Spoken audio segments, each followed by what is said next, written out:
नमस्कार दोस्तों, हाजिर है एक बार फिर से आज की बड़ी और ताजा खबरों के साथ। बस आपसे निवेदन है, कृपया वीडियो को लाइक कर दें, चैनल को सब्सक्राइब कर लें और घंटी बटन भी दबा दें। ये पहली बड़ी खबर है। दिल्ली एमसीडी चुनाव में 50% हुई वोटिंग, 1349 उम्मीदवारों की किस्मत ईवीएम में हो गई कैद। आपको बता दें कि दिल्ली में रविवार को एमसीडी चुनावों के लिए वोट डाले गए। समाचार एजेंसी पीटीआई की रिपोर्ट के मुताबिक 250 नगर पालिका वार्डो में लगभग 50% मतदान दर्ज किया गया। कम मतदान प्रतिशत के बावजूद सभी दलों ने अपने अपनी जीत के दावे किए हैं। अधिकारियों ने बताया कि ईवीएम मशीन में कोई भी गड़बड़ी की सूचना नहीं मिली है। आपको बता दें कि फिलहाल दिल्ली एमसीडी चुनाव संपन्न हो गए हैं और 1349 उम्मीदवारों की किस्मत का फैसला ईवीएम मशीन में कैद हो गया है।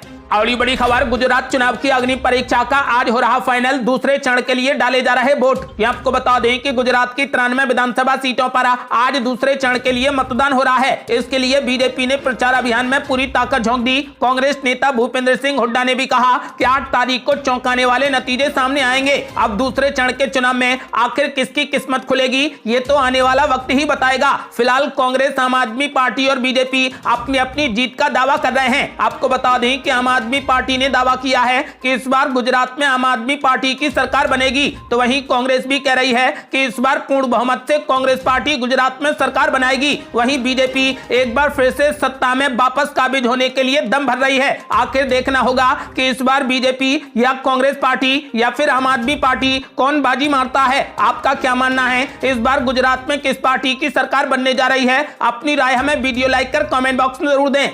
अगली बड़ी खबर, अखिलेश यादव ने मैनपुरी उपचुनाव को लेकर कर दिया बड़ा ऐलान। बोले समाजवादी पार्टी की होगी ऐतिहासिक जीत। आपको बता दें कि आज यूपी में उपचुनाव के लिए वोट डाले जा रहे हैं। खतौली, रामपुर और मैनपुरी में आज उपचुनाव के लिए मतदान हो रहा है। यूपी में नेताजी मुलायम सिंह यादव की सीट पर उपचुनाव की जंग तेज है। मैनपुरी में वोटिंग से पहले समाजवादी पार्टी के अध्यक्ष अखिलेश यादव ने ऐलान कर दिया है कि समाजवादी पार्टी की ऐतिहासिक जीत होगी। आपको बता दें कि समाजवादी पार्टी की तरफ से मैनपुरी में डिंपल यादव उम्मीदवार हैं और पूरे यादव परिवार ने डिंपल यादव को जिताने के लिए अपनी एड़ी चोटी का जोर लगा दिया है। आपको बता दें कि वहीं डिंपल यादव ने भी ऐलान कर दिया है कि चाचा शिवपाल यादव के आने से अब जीत का अंतर और ज्यादा बढ़ जाएगा। वहीं उत्तर प्रदेश में बीजेपी भी मैनपुरी सीट जीतने का दम भर रही है। आपको बता दें कि आज मैनपुरी उपचुनाव के लिए वोट डाले जा रहे हैं। अगली बड़ी खबर, रामपुर उपचुनाव में जमकर गरजे जयंत चौधरी। बोले वोटिंग के दिन अन्याय हुआ तो गूंज संसद तक उठेगी। ये आपको बता दें कि राष्ट्रीय लोकदल के अध्यक्ष जयंत चौधरी ने कहा कि आज मतदान के दिन यदि रामपुर के लोगों या फिर सपा नेता आजम खान के साथ में कोई अन्याय हुआ तो इसकी गूंज संसद तक सुनाई देगी। वो राज्यसभा में ये मुद्दा उठाएंगे। उन्होंने कहा कि लोग बिना डरे वोट डालने जरूर जाएं। उन्होंने मुख्यमंत्री पर हाथरस कांड में पीड़ित परिवार के साथ किए गए वादे को न निभाने का भी आरोप लगाया है। आपको बता दें कि उन्होंने कहा कि रामपुर के लोगों की गर्मी शांत करना सरकार के बस की बात नहीं है। रामपुर की पहचान आजम खान से जुड़ी हुई है, इसे खत्म नहीं होने दिया जाएगा। उन्होंने कहा कि रालोद किसानों की लड़ाई लगातार लड़ रही है। किसानों से किए गए वादों को सरकार ने अभी तक पूरा नहीं किया है। हाथरस की बेटी के परिवार के साथ में किया गया वादा भी मुख्यमंत्री भूल गए हैं। उन्होंने बिलासपुर के किसान के शहीद होने पर नमन किया और कहा कि उसकी कानून की लड़ाई रालोद लड़ रहा है। आपको बता दें कि जयंत चौधरी ने साफ कर दिया है कि किसान परिवार को न्याय न मिला तो 5 दिसंबर के बाद हम ईंट से ईंट बजा देंगे। अगली बड़ी खबर, जामा मस्जिद के शाही इमाम के बिगड़े बोले मुस्लिम महिलाओं को टिकट देना इस्लाम के खिलाफ है। ये आपको बता दें कि गुजरात में इन दिनों सियासी सरगर्मियां बढ़ी हुई हैं। आज राज्य में दूसरे चरण के लिए मतदान हो रहा है। दूसरे चरण में 14 जिलों की 93 विधानसभा सीटों पर वोट डाले जा रहे हैं। वहीं मतदान से ठीक पहले अहमदाबाद में जामा मस्जिद के शाही इमाम शब्बीर अहमद सिद्दीकी ने अपने बयान से एक नया विवाद खड़ा कर दिया है। उन्होंने राजनीतिक पार्टियों द्वारा मुस्लिम महिलाओं को टिकट देने को इस्लाम के खिलाफ बताया है। उन्होंने कहा कि इससे उनका धर्म कमजोर हो रहा है। गुजरात विधानसभा चुनावों के बीच एक नया विवाद खड़ा हो गया। दरअसल अहमदाबाद में स्थित जामा मस्जिद के शाही इमाम ने मुस्लिम महिलाओं की राजनीति में सहभागिता को लेकर गलत ठहराया है। उन्होंने कहा कि मुस्लिम महिलाओं को चुनावी टिकट देने वाले इस्लाम के खिलाफ हैं। इससे वे धर्म को कमजोर करने की कोशिश कर रहे हैं। शाही इमाम शब्बीर अहमद सिद्दीकी ने इस दौरान सवाल करते हुए कहा कि क्या कोई आदमी नहीं बचा है? इससे पहले गुजरात में मुस्लिम वोटों को लेकर बात करते हुए उन्होंने कहा कि राज्य के मुसलमानों और गुजरात में किसी तीसरी पार्टी के लिए कोई भी गुंजाइश नहीं है। आम आदमी पार्टी पर निशाना साधते हुए उन्होंने कहा था कि पहले भी लोग आए हैं पर चले नहीं। ऐसे में अगर किसी तीसरी पार्टी के चक्कर में आपने कांग्रेस से अदावत ले ली तो यह ठीक नहीं होगा, क्योंकि भाजपा से तो पहले से ही है। आपको बता दें कि उन्होंने मुस्लिम महिलाओं को टिकट देना इस्लाम के खिलाफ बताया है। साथ ही उन्होंने कहा कि मुस्लिम महिलाओं को चुनावी टिकट देने वाले भी इस्लाम के खिलाफ हैं और वो धर्म को कमजोर करने की कोशिश कर रहे हैं। अगली बड़ी खबर, राजस्थान पहुंची भारत जोड़ो यात्रा। राहुल गांधी ने बीजेपी पर बोला बड़ा हमला। बोले कांग्रेस महात्मा गांधी की पार्टी है, ये सावरकर और गॉडसे की पार्टी नहीं। ये आपको बता दें कि कांग्रेस की भारत जोड़ो यात्रा रविवार को मध्य प्रदेश से राजस्थान की सीमा में प्रवेश कर गई। तमिलनाडु के कन्याकुमारी से 7 सितंबर को शुरू हुई भारत जोड़ो यात्रा का आज 89वां दिन है। इस दौरान एक सभा को संबोधित करते हुए राहुल गांधी ने कहा कि कांग्रेस राष्ट्रपिता महात्मा गांधी की पार्टी है, ये सावरकर और गॉडसे की पार्टी नहीं है। हम कभी थकते नहीं हैं। राजस्थान पहुंचे राहुल गांधी माथे पर लाल टीका लगाए नजर आए। इस दौरान उन्होंने मीडिया पर भी निशाना साधा। उन्होंने कहा कि मीडिया यात्रा को लेकर असफलता की भविष्यवाणी करती रही, लेकिन उनकी ये यात्रा सफल रही है। राहुल गांधी ने कहा कि उनकी यात्रा को अच्छा रिस्पांस मिल रहा है। आज हमने चलते हुए इस यात्रा को मध्य प्रदेश में पीछे छोड़ दिया है और अब ये यात्रा राजस्थान में प्रवेश कर गई है। उन्होंने कहा कि मध्य प्रदेश ने महाराष्ट्र को पीछे छोड़ा और अब कमलनाथ जी ने राजस्थान कांग्रेस को चैलेंज दिया है कि वो इस यात्रा को एमपी से अधिक सफल बनाकर दिखाएंगे। राहुल गांधी ने कहा कि इस यात्रा में उनको हर शहर हर गांव में जनता ने उनको इस यात्रा में जो मोहब्बत इज्जत और प्यार दिया है उसको वो कभी नहीं भूलेंगे। राहुल गांधी ने कहा कि लोगों ने रास्ते में उनको खाना खिलाया, पानी पिलाया और उनको जब चोट लगी तो दवा भी लगाई। उन्होंने कहा कि उनको राजस्थान में आकर अब बहुत खुशी हो रही है। राहुल गांधी ने कहा कि मैं इस देश से डर को खत्म करना चाहता हूं। इस समय देश का किसान और युवा बेरोजगार है। उन्होंने कहा कि वो बीजेपी और आरएसएस के डर को दिलों से मिटाना चाहते हैं। अगली बड़ी खबर, भारत जोड़ो यात्रा के राजस्थान पहुंचने पर बोले सचिन पायलट हमारा टारगेट अगला विधानसभा चुनाव जीतना, मिलकर करेंगे काम। ये आपको बता दें कि सचिन पायलट ने राजस्थान के हालिया घटनाक्रमों का भारत जोड़ो यात्रा पर असर होने की धारणा को खारिज करते हुए दावा किया है कि पार्टी की प्रदेश इकाई पूरे तरीके से एकजुट है। उन्होंने कहा कि फिलहाल ध्यान इस बात पर है कि राजस्थान में यात्रा को दूसरे राज्यों की तुलना में ज्यादा सफल बनाया जाए। मुख्यमंत्री अशोक गहलोत के साथ में अपने मतभेदों पर बीजेपी के तंज को लेकर पलटवार करते हुए सचिन पायलट ने कहा कि यह सब उस दिल की तरफ से हो रहा है जहां पर मुख्यमंत्री पद के कम से कम 1 दर्जन दावेदार हैं। सचिन पायलट ने पीटीआई भाषा को दिए साक्षात्कार में कहा कि बीजेपी में बहुत ज्यादा गुटबाजी है। वे पिछले 4 वर्षों में राजस्थान में अच्छे विपक्ष की भूमिका भी नहीं निभा पाए। राजस्थान कांग्रेस की अंदरूनी कलह का असर भारत जोड़ो यात्रा पर होने से जुड़ी चिंताओं के बारे में पूछे जाने पर सचिन पायलट ने कहा कि जहां तक राहुल गांधी की भारत जोड़ो यात्रा का सवाल है तो इसको लेकर पार्टी में पूरे तरीके से एकजुटता है। हम इसे सफल बनाने के लिए मिलकर काम कर रहे हैं। सचिन पायलट ने कहा कि इसमें कोई व्यक्ति या फिर ए, बी या सी का सवाल नहीं है। पार्टी के रूप में हमने सरकार बनाने के लिए बहुत मेहनत की है। राहुल गांधी की यात्रा अगले 12 महीनों के भीतर होने वाले चुनाव की दिशा में हमारे प्रयासों को और मजबूती देगी। कांग्रेस के संगठन महासचिव केसी वेणुगोपाल के हालिया जयपुर दौरे के संदर्भ में सचिन पायलट ने कहा कि यात्रा के कई पहलुओं को लेकर लंबी चर्चा हुई। उन्होंने जोर दिया कि यात्रा के संदर्भ में किसी भी तरीके की चिंता का कोई भी सवाल नहीं उठता है। सचिन पायलट ने ऐलान कर दिया है कि अब हमारा टारगेट अगला विधानसभा चुनाव जीतना है और इस बार मिलकर काम होगा।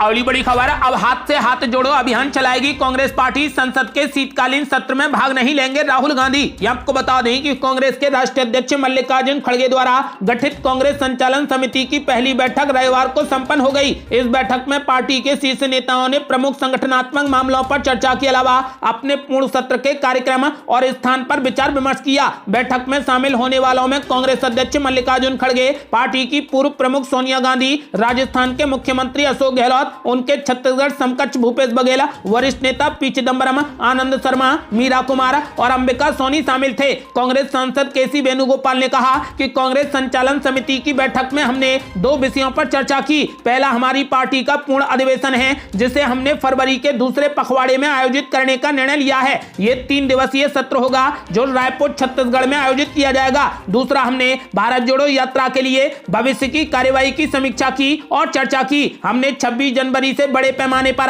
हाथ से हाथ जोड़ो अभियान चलाने का फैसला लिया है। ये 2 महीने लंबा अभियान होगा। कांग्रेस सांसद केसी वेणुगोपाल ने कहा कि राहुल गांधी के नेतृत्व में भारत जोड़ो यात्रा चल रही है, इसीलिए संसद के शीतकालीन सत्र में राहुल गांधी का शामिल होना व्यवहारिक नहीं है। आपको बता दें कि राजस्थान में प्रवेश करने वाली भारत जोड़ो यात्रा के कारण राहुल गांधी संचालन समिति की बैठक में शामिल नहीं हो पाए। अगली बड़ी खबर, अपनी मां हीराबेन से मिलने पहुंचे पीएम मोदी आज गुजरात चुनाव के दूसरे चरण में अहमदाबाद में डालेंगे अपना वोट। यह आपको बता दें कि प्रधानमंत्री नरेंद्र मोदी अपनी मां हीराबेन मोदी से मिलने गांधीनगर में उनके आवास पहुंचे। प्रधानमंत्री नरेंद्र मोदी आज गुजरात चुनाव के दूसरे चरण में अपना वोट भी डालेंगे। प्रधानमंत्री अहमदाबाद के साबरमती विधानसभा क्षेत्र के वोटर हैं और आज वो अपना मतदान करेंगे। आपको बता दें कि राज्य में 27 सालों से सत्ता पर काबिज बीजेपी की वापसी के लिए पीएम मोदी ने पूरा जोर लगाया है। गुजरात विधानसभा चुनाव के लिए पीएम मोदी ने कई रैलियां और रोड शो भी किए हैं। इस दौरान उन्होंने विपक्षियों पर जमकर हमला भी बोला है। गुजरात में पहले फेज के लिए 1 दिसंबर को मतदान हुआ था। इस दौरान करीब 60% वोट पड़े और आज दूसरे चरण के लिए वोटिंग हो रही है। इस बार बीजेपी को कांग्रेस के साथ साथ आम आदमी पार्टी से भी चुनौती मिल रही है। आपको बता दें कि गुजरात चुनाव के नतीजे हिमाचल चुनाव के साथ 8 दिसंबर को जारी किए जाएंगे। अगली बड़ी खबर, वोटिंग से पहले सपा समर्थकों के घर पर पुलिस ने मारा छापा। रामपुर में आसिम रजा ने एसपी आवास पर दे दिया धरना। ये आपको बता दें कि मतदान से ठीक पहले सपा समर्थकों के घरों पर पुलिस की छापेमारी पर सपाइयों का पारा चढ़ गया। सपा प्रत्याशी आसिम रजा ने समर्थकों के साथ मिलकर एसपी आवास पर धरना दे दिया। इस दौरान सपाइयों ने पुलिस पर आरोप लगाए कि पुलिस सपा समर्थकों के घरों पर छापेमारी कर उन पर दबाव बना रही है। सपा प्रत्याशी आसिम रजा पिछले कई दिनों से पुलिस उत्पीड़न का आरोप लगा रहे हैं। इस आरोप को लेकर शाम को लेकर सपाइयों का गुस्सा आसमान पर चढ़ गया। गुस्साए सपाई उपचुनाव में पार्टी प्रत्याशी आसिम रजा के साथ में एसपी आवास पर धरने पर बैठ गए। इस दौरान सपा प्रत्याशी ने पुलिस पर आरोप लगाया कि सपा समर्थकों के घरों पर छापेमारी की जा रही है और उन्हें उठाया जा रहा है। रात भर छापेमारी की गई। पुलिस ने पार्टी के इलेक्शन एजेंट आसिम खां के घर पर छापेमारी की, साथ ही परिवार के लोगों के साथ में अभद्र व्यवहार किया। उन्होंने आरोप लगाया कि पुलिस सभासदों और अन्य जिम्मेदारों को थाने बुलाकर दबाव बना रही है। सपा प्रत्याशी ने साफ किया है कि जब तक उनको निष्पक्ष चुनाव का भरोसा नहीं मिलेगा तब तक उनका धरना जारी रहेगा। अगली बड़ी खबर, दिल्ली में आज से होगा बीजेपी का 2 दिवसीय महासम्मेलन। पीएम मोदी भी होंगे शामिल। ये आपको बता दें कि गुजरात में विधानसभा चुनाव के दूसरे और आखिरी चरण के लिए आज वोट डाले जा रहे हैं और बीजेपी ने एक बार फिर अन्य राज्यों में होने वाले चुनावों को लेकर अपनी रणनीति तय करना शुरू कर दिया है। आज से दिल्ली में बीजेपी के राष्ट्रीय पदाधिकारियों की 2 दिवसीय बैठक शुरू होने जा रही है और इस बैठक की शुरुआत प्रधानमंत्री नरेंद्र मोदी के संबोधन से होगी। इन 2 दिनों में बीजेपी अगले साल होने वाले विधानसभा चुनाव और 2024 में लोकसभा चुनाव की रणनीति पर चर्चा करेगी। बीजेपी के सूत्रों ने बताया कि प्रधानमंत्री आज अहमदाबाद के स्कूल में वोट डालेंगे और उसके बाद वे दिल्ली निकल जाएंगे। यहां पर बीजेपी के पदाधिकारियों की बैठक का उद्घाटन करेंगे। इस बैठक में सभी राज्यों के प्रभारी, सह प्रभारी, मोर्चों के प्रभारी और संगठन मंत्री हिस्सा लेंगे। आपको बता दें कि बीजेपी राष्ट्रीय पदाधिकारियों की बैठक में पार्टी के राजनीतिक एजेंडे को निर्धारित किया जाएगा। अगली बड़ी खबर, कांग्रेस नेता कमलनाथ ने बीजेपी, आरएसएस और विश्व हिंदू परिषद को दे डाली खुली चुनौती। बोले राहुल गांधी से आध्यात्म और धर्म के मुद्दे पर कर लें बहस। यह आपको बता दें कि कांग्रेस की मध्य प्रदेश इकाई के अध्यक्ष कमलनाथ ने बीजेपी, आरएसएस और विश्व हिंदू परिषद के नेताओं को खुली चुनौती देते हुए कहा कि वे धर्म और अध्यात्म के मुद्दे पर पार्टी के पूर्व प्रमुख राहुल गांधी के साथ में चर्चा कर लें, जिससे साबित हो जाएगा कि इन विषयों पर राहुल गांधी को इन लोगों की तुलना में ज्यादा ज्ञान है। कमलनाथ ने मध्य प्रदेश में भारत जोड़ो यात्रा के अंतिम दिन आगर मालवा जिले के सोएत कलाम में संवाददाताओं से कहा कि मैं बीजेपी, आरएसएस और विश्व हिंदू परिषद के नेताओं को खुली चुनौती देता हूं कि वे मीडिया कर्मियों के सामने धर्म और अध्यात्म के मुद्दे पर राहुल गांधी के साथ में बैठ जाएं और बहस कर लें। उन्होंने कहा कि चर्चा से साबित हो जाएगा कि राहुल गांधी को बीजेपी, आरएसएस और विश्व हिंदू परिषद के लोगों की तुलना में धर्म और अध्यात्म का ज्यादा ज्ञान है। कमलनाथ ने यह भी कहा कि राहुल गांधी की भारत जोड़ो यात्रा का मुख्य उद्देश्य देश में संविधान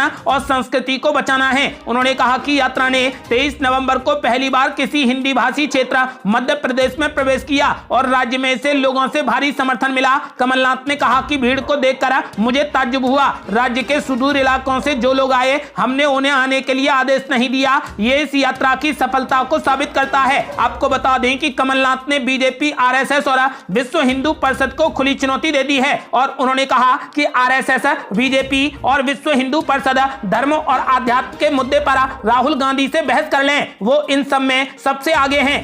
अगली बड़ी खबर, मैनपुरी लोकसभा और खतौली विधानसभा उपचुनाव के लिए आज हो रहा मतदान। बीजेपी और सपा के बीच में सीधा मुकाबला। यहाँ आपको बता दें कि उत्तर प्रदेश की मैनपुरी लोकसभा और रामपुर तथा खतौली विधानसभा सीटों के उपचुनाव के लिए आज वोट डाले जा रहे हैं। इन उपचुनावों में सत्तारूढ़ भारतीय जनता पार्टी और समाजवादी पार्टी तथा राष्ट्रीय लोकदल के गठबंधन के बीच में सीधा मुकाबला है। बहुजन समाज पार्टी और कांग्रेस ने इन उपचुनाव में अपने उम्मीदवार नहीं उतारे हैं। राज्य निर्वाचन कार्यालय से मिली जानकारी के मुताबिक उपचुनाव के लिए मतदान सुबह 7 बजे से शुरू हुआ और शाम 6 बजे तक चलेगा और परिणामों की घोषणा आगामी 8 दिसंबर को की जाएगी।